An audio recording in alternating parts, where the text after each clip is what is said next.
وكفى وسلام على عباده الذين اصطفى أما بعد فأعوذ بالله من الشيطان الرجيم بسم الله الرحمن الرحيم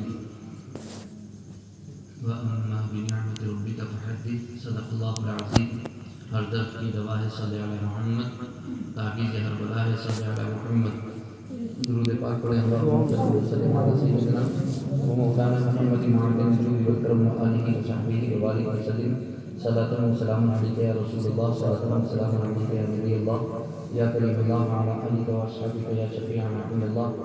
اللہ رب العزت کی بارگاہ میں ہم دعا کرتے ہیں پروردگار عالم ہماری اس محفل پاک کو قبول فرمائیں, آمین, اسی برکتوں سے مالا مال فرمائیں, اور اللہ رب العزت تمام اہل ایمان کو شاد و آباد فرمائیں, اور اللہ تعالی ہم سب کو نیکی کی توفیق عطا فرمائیں, اور برائیوں سے معمول و محفوظ فرمائیں, آمین, اور اللہ رب العزت ہمیں رزق حلال عطا فرمائیں, علم نافع, عمل صالح, رزق حسن, ایمان کامل کی دولت سے اللہ رب العزت ہم سب کو مالا مال فرمائیں, آمین.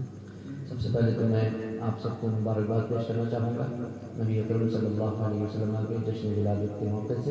اللہ رب العزت ہم سب کے لیے یہ میلاد نبی صلی اللہ علیہ وسلم مبارک فرمائے, اور ہماری زندگی میں جس قدر بھی یہ ایام آئیں اللہ رب العزت ہر بار ہمیں جشن منانے کی توفیق عطا فرمائے, اور اللہ رب العزت ہر جشن کے موقع پر نبی اکرم صلی اللہ علیہ وسلم کی سیرت طیبہ کو اپنانے اور اپنی زندگی کو نبی اکرم صلی اللہ علیہ وسلم کے اسوہ حسنہ اور نبی اکرم صلی اللہ علیہ وسلم کی زندگی کے سانچے میں ڈھالنے کی توفیق رفیق عطا فرمائے. سب سے زیادہ ضروری ہے کہ ہم نبی اکرم صلی اللہ علیہ وسلم کی سیرت طیبہ کو پڑھیں, دوسروں کو پڑھائیں, سنیں, دوسروں کو سنائیں, اور خود بھی اس پر عمل کریں اور دوسروں سے بھی کروائیں. بے شک یہی ہماری سچی محبت ہے, یہی ہم کی اطاعت اور فرمانبرداری ہے. الحمدللہ انشاءاللہ ہم اسے کریں گے, اور جشن ولادت کے موقع پر انشاءاللہ اور سارا ساتھ ہم انشاءاللہ یہ ذکر اور چرچا کرتے ہی رہیں گے انشاءاللہ. امام اہل سنت اعلیٰ حضرت عظیم البرکت حاضر بریلوی علیہ الرحمٰن نے صاحب ارشاد فرمایا کیجیے چرچا انہیں کا صبح و شام, کیجیے چرچا انہیں کا صبح و شام, جانے کافر پر قیامت کیجیے, جانے کافر پر قیامت کیجیے. ظاہر سی بات ہے کہ جب آپ صبح و شام چرچا کریں گے تو کافر کی جان کو تو قیامت ٹوٹ پڑے گی. بے شک جب آپ اللہ اور اس کے رسول کا ذکر اور چرچا کریں گے تو جانے کافر پر قیامت ٹوٹ ہی پڑے گی. اتنا چرچا کیجیے, اتنا چرچا کیجیے, اتنا چرچا کیجیے کہ اللہ کے رسول صلی اللہ علیہ وسلم ارشاد فرماتے ہیں تم اللہ کا اتنا ذکر کرو, اتنا ذکر کرو, اتنا ذکر کرو کہ لوگ تمہیں مجنون, پاگل اور دیوانہ کہیں. لوگ تمہیں مجنون کہیں گے, لوگ تمہیں اتنا ذکر کرو, اتنا چرچا کرو کہ لوگ تمہیں دیوانہ کہنے لگیں. امام اہل سنت مجدد دین ملت الشیخ امام محمد رضا خان قاضی بریلوی علیہ الرحمۃ فرماتے ہیں تم اللہ کے رسول کا اتنا چرچا کرو, اتنا چرچا کرو کہ وہابی تمہیں بدعتی کہنے لگے, وہابی تمہیں بدعتی کہنے لگے. اتنا چرچا کرو. اللہ کے رسول فرماتے ہیں کہ تم اللہ کا اتنا ذکر کرو کہ لوگ تمہیں مجنون کہنے لگے, دیوانہ کہنے لگے, اور اعلیٰ حضرت فرماتے ہیں تم اللہ کے رسول کا اتنا ذکر کرو کہ لوگ تمہیں دیوانہ کہنے لگے, لوگ تمہیں دیوانہ کہنے لگے. اور بے شک ہم تو دیوانے ہیں, ہم تو عاشق ہیں الحمدللہ, اور انشاءاللہ العزیز یہ عشق, یہ محبت اور عشق کا یہ چراغ انشاءاللہ جلتا رہے گا. اس کی لو کبھی مدن نہیں پڑے گی انشاءاللہ, اور ہمیشہ ہم اسی کی روشنی میں, اور امام اہل سنت کا فرمان کہ لحد میں عشق رخ شہ کا چراغ لے کے چلے, اندھیری رات سنی کی چراغ لے کے چلے تو انشاءاللہ یہ چراغ ہمارے ساتھ جائے گا, حشر تک جائے گا. بے شک ہمارے چراغ سے انشاءاللہ روشن ہوگی اور دیدار کا سبب ہوگا انشاءاللہ. اور ہم پہچانیں گے جناب محمد رسول اللہ صلی اللہ علیہ وسلم, اور انشاءاللہ العزیز ہمارا جواب یہی ہوگا کہ یہ محمد مصطفیٰ ہے. بے شک یہ محمد مصطفیٰ صلی اللہ علیہ وسلم, یہ ہمارا نبی حضرت محمد مصطفیٰ صلی اللہ علیہ وسلم. تو ہمیں ذکر کرنا ہے, ہمیں چرچا کرنا ہے, اور ذکر اور چرچا جب بھی آپ کرو تو سب سے پہلے تو آپ کا نیت یہ ہونا چاہیے کہ ہم رب کی رحمتوں میں نہانے لگتے ہیں. رب کی رحمت برسے گی, رب کی رحمت برسے گی, کیونکہ جب صالحین کا ذکر ہوتا ہے اور سید الصالحین کا جب ذکر ہوتا ہے تو خدا کی رحمتوں کا نزول ہوتا ہے، خدا کی رحمتوں کا نزول ہوتا ہے. تو الحمدللہ الحمدللہ رحمتوں کا نزول ہوگا اور ہم رحمتوں کی بارش میں نہائیں گے.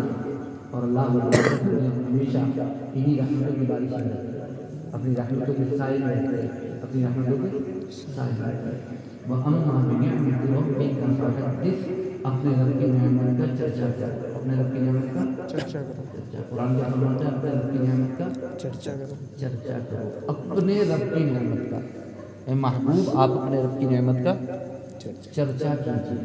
تو یہاں نعمت سے قرآن بھی مراد ہے جیسا کہ تفسیر ہے. تو قرآن کا چرچا کیا ہے؟ اگر یہاں پر قرآن مراد ہے تو اس کا مطلب کیا ہے کہ تم قرآن کا چرچا کرو. قرآن کا تم قرآن کا چرچا کرو. قرآن کا چرچا کیسے ہوگا؟ قرآن کا چرچا دو طریقے سے ہوگا.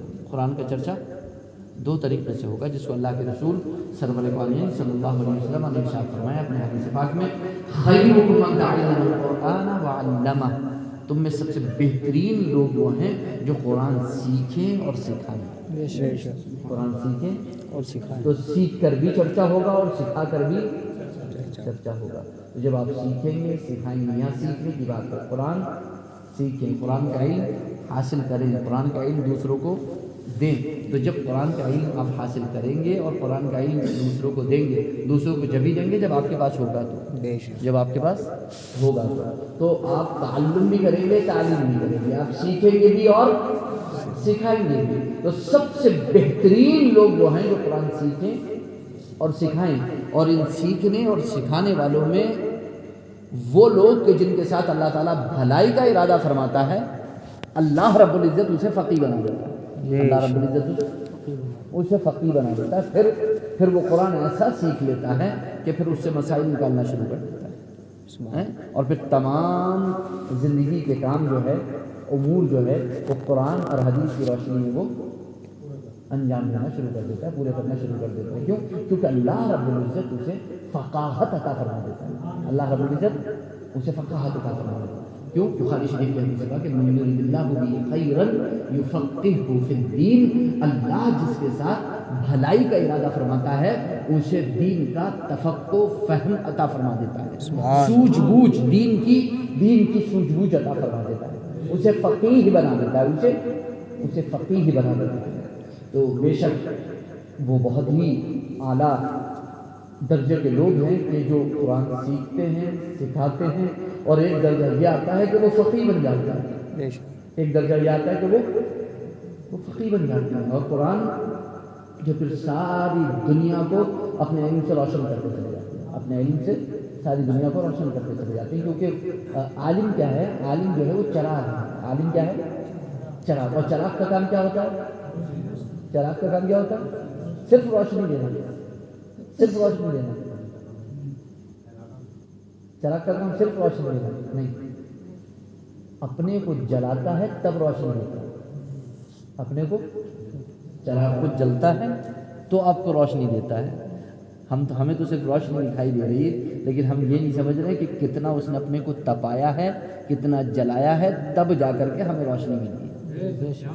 اس نے اپنے سینے کو تپایا ہے، اس نے اپنے سینے کو جلایا ہے، پہلے اس نے ادھر آگ لگائی ہے، تب روشنی آپ کو ملی ہے. تو عالم جو ہے وہ چراغ ہے. عالم جو ہے وہ چراغ ہے. اللہ کے رسول نے فرمایا کہ عالم جو ہے وہ چراغ ہے، سراج ہے، چراغ ہے. اور چراغ کا کام ہوتا ہے روشنی دینا. اور چراغ کا کوئی اپنا مکان نہیں ہوتا، وہ جہاں بھی رہتا ہے اور روشنی بتاتا ہے. وہ جہاں بھی رہتا ہے اور روشنی بتاتا ہے. تو عالم اگر کسی ایک ایریے میں، کسی ایک محلے میں، کسی ایک بستی میں اگر عالم ہے تو اس بستی کا چراغ اس بستی میں موجود ہے. سبحان اللہ. اور اپنے بستی کے چراغ کو کبھی بجھنے مت دو. اپنے بستی کے چراغ کو کبھی کون عقل مند انسان ہے جو اپنے گھر کے چراغ کو بجھنے دے گا؟ اس دنیا کے اندر وہ عقل مند نہیں ہے جو اپنے گھر کا چراغ بجھنے دے. کہتے ہیں نا یہ تو میرے گھر کا چشم و چراغ ہے، یہ تو میرے گھر کا چشم. اور اپنے گھر کے چشم و چراغ کے لیے آدمی سب کچھ قربان کر دیتا ہے. اور علماء تو ہمارے ایسے چراغ ہیں جن سے ہمارا گھر بھی روشن ہوتا ہے، ہماری بستی بھی روشن ہوتی ہے، ہمارے دل بھی روشن ہوتے ہیں. ہمارے دل منور ہوتے ہیں، مجلہ ہوتے ہیں. اسی لیے عالم باعمل ہمیشہ چراغ کے معنی ہوتا ہے، ہمیشہ چراغ کے معنی ہوتا ہے، اور اللہ رب العزت اس کے ذریعے سے عالم کو منور فرماتا ہے، روشن فرماتا ہے۔ کیا تعریف فرمائی سیدنا امام اعظم ابو حنیفہ رحمۃ اللہ تعالیٰ نے، کیا فرمایا؟ العلم نور، العلم نور یتجلی بہ کل شیء، علم ایک نور ہے، ایک لائٹ ہے، ایک روشنی ہے، جو چیز بھی اس کے دائرے میں آ جاتی ہے روشن ہو جاتی ہے۔ سبحان اللہ۔ جو چیز بھی اس کے دائرے میں آ جاتی ہے اور روشن ہو جاتی ہے۔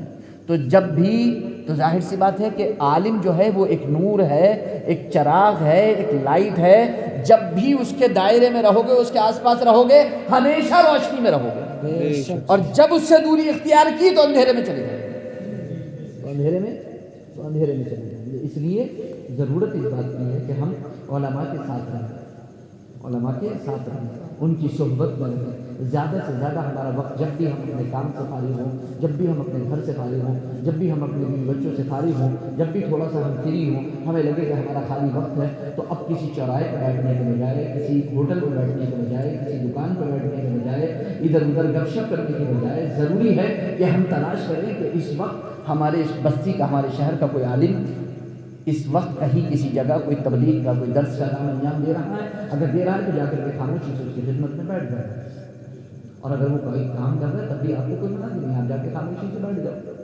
جتنی دیر بیٹھے رہو گے صحبت سے فیض پاتے رہو گے، صحبت سے، تو ہمیشہ اپنی عادت بناؤ۔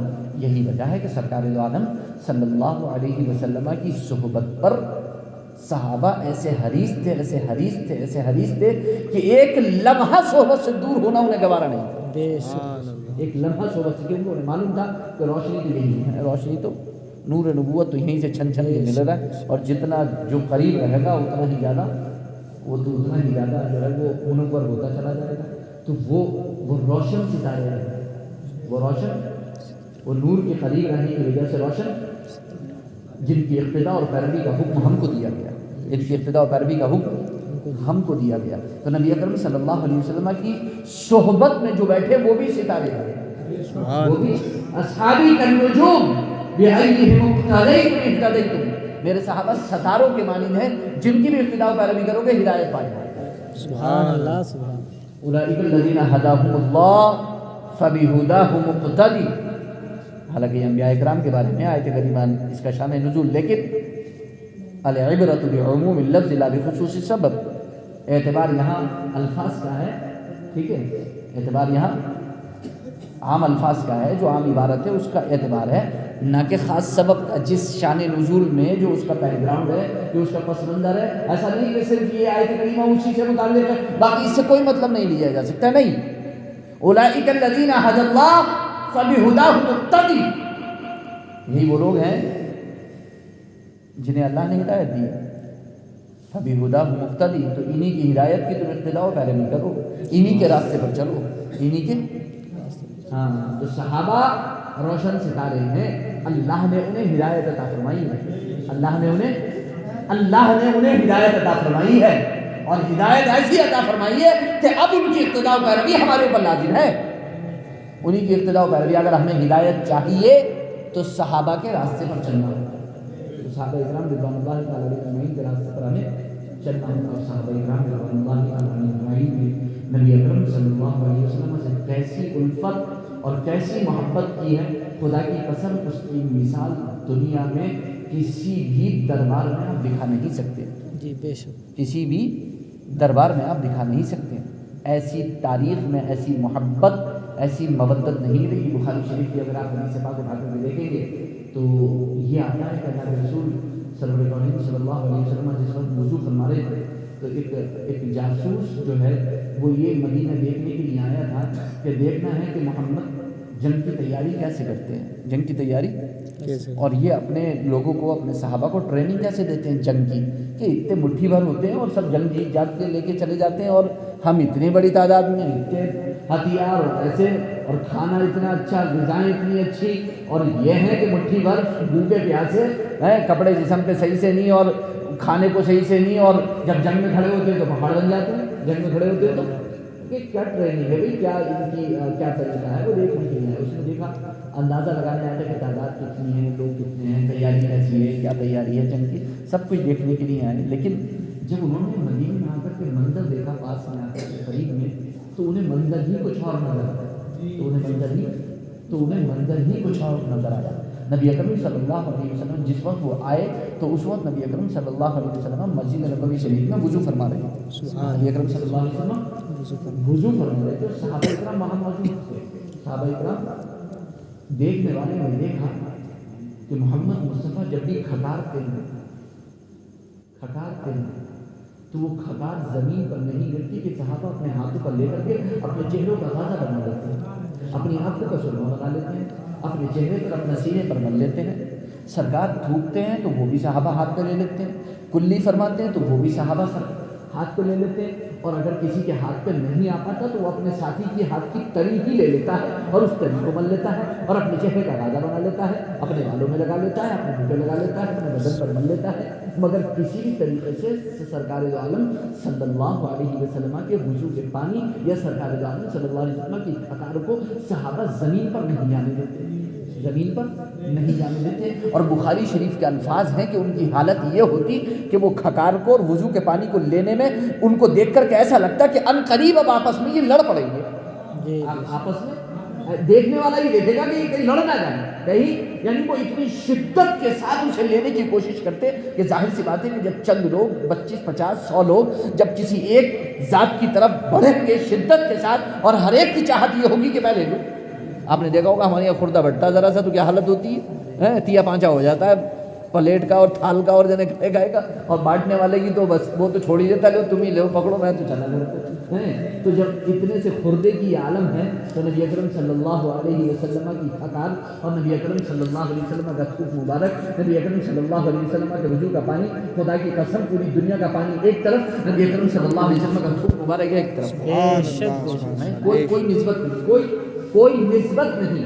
اس نے دیکھا کہ نبی اکرم صلی اللہ علیہ وسلم کے صحابہ کی حالت یہ ہے کہ تھوک اور کھکار کو زمین پر نہیں گرنے دیتے اور اس کو زمین پر جانے سے پہلے اپنے ہاتھوں پر لے لیتے ہیں، اپنے چہروں کا غازہ بنا لیتے ہیں، اپنے آنکھوں کا سرما بنا لیتے ہیں، اپنے جسم پر بن لیتے ہیں۔ تب وہ واپس آیا اور اس نے اٹھ کر کے اپنے ساتھیوں سے کہا کہ محمد سے جنگ کرنے کا ارادہ چھوڑ دو، محمد سے جنگ کرنے کا ارادہ چھوڑ دو۔ اس نے کہا کہ میں فلاں کے دربار میں بھی گیا ہوں، فلاں کے دربار میں بھی گیا ہوں، بہت بڑے طاقتور سپر پاور کے دربار میں، بادشاہوں کے دربار میں گیا ہوں، لیکن میں نے کسی کو نہیں دیکھا کہ اس کے ساتھی، اس کے دوست، اس کے درباری اس کی ایسی تعظیم کرتے ہیں کہ جیسی تعظیم محمد سے صحابہ محمد کی کرتے ہیں۔ سبحان اللہ سبحان اللہ، ایسی تعظیم کرتے ہوئے میں نے کسی کو نہیں دیکھا۔ لفظ تعظیم ہے ما يعظمون اصحاب محمد محمد، جو تعظیم محمد مصطفیٰ کے صحابہ کرتے ہیں ایسی تعظیم انہیں کسی کو کرتے ہوئے نہیں دیکھا۔ اس کا حالیہ بیان تھا کہ جو قوم اپنے نبی کا تھوک اور وضو کا پانی زمین پر نہ گرنے دے وہ خون کا قطرہ کیسے گرنے دے سکتے ہیں؟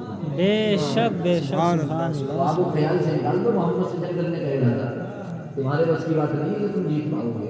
وہاں کی تیاریاں الگ ہیں، وہاں کی تیاریاں کیوں یہاں سے لڑتے ہیں، کہاں سے؟ یہاں سے لڑتے ہیں، یہاں سے بھی طاقت یہاں ہے، طاقت یہاں ہوتی ہے دل میں۔ زندگی زندہ دلی کا نام ہے، زندگی زندہ دلی کا نام ہے، اور زندہ دل صرف مسلمان ہو سکتا ہے، کوئی نہیں۔ زندہ دل صرف اور صرف مسلمان ہوتا ہے، اس کے سوا کوئی نہیں ہوتا۔ زندہ دل صرف، اور یہ زندگی جو چیز مسلمان کو بخشتی ہے، یہ زندگی جس چیز سے مسلمان کو ملتی ہے وہ ایمان ہے، اسلام ہے، قرآن ہے، اور محبت مصطفیٰ علیہ تحیۃ و ثنا ہے، محبت مصطفیٰ علیہ تحیۃ و ثنا۔ اور جس کو چاہے وہ اگر یہ کہے کہ دلیل کیا ہے تو وہ قرآن کریم سورۃ الانفال کی آیت کریمہ اٹھا کر کے دیکھے، یا ایھا الذین آمنوا استجیبوا للہ وللرسول اذا دعاکم لما یحییکم، اے ایمان والو اللہ اور اس کے رسول کی پکار کو سنو۔ استجیبوا للہ وللرسول اذا دعاکم، جب رسول تمہیں پکارے تو رسول کی پکار پر لبیک کہو، فوراً